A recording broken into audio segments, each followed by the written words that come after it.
Ingeborg Bachmann nebola len spisovateľkou, bola ikonou európskej literatúry, ktorá zásadne zmenila spôsob, akým dnes chápeme jazyk, lásku a traumu.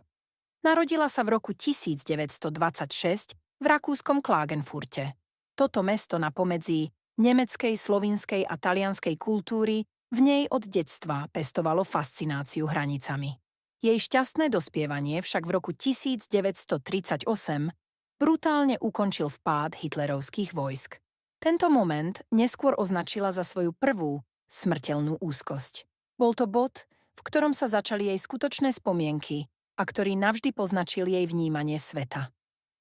Po vojne sa Ingeborg ponorila do štúdia filozofie vo Viedni. Pod vplyvom mysliteľov ako Martin Heidegger či Ludwig Wittgenstein začala hľadať limity ľudskej reči.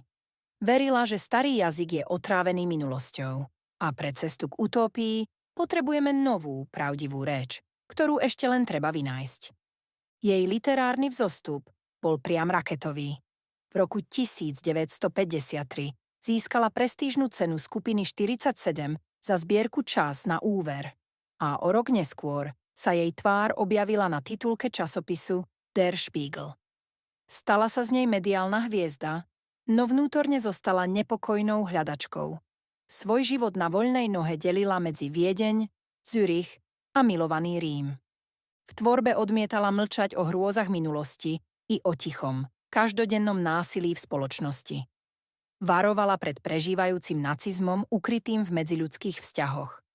Jej vlastný život bol poznačený intenzívnym, no deštruktívnym vzťahom s Maxom Frischom a bojom so závislosťami.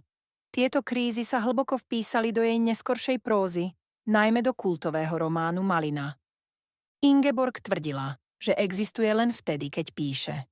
Jej literárny cyklus spôsoby umierania sa však stal mrazivo prorockým.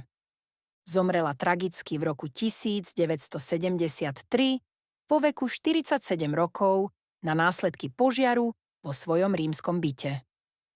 Kritici neskôr poznamenali, že odišla presne tak, ako keby si to sama napísala. V tieni vlastných literárnych predpovedí o hraniciach ľudskej existencie.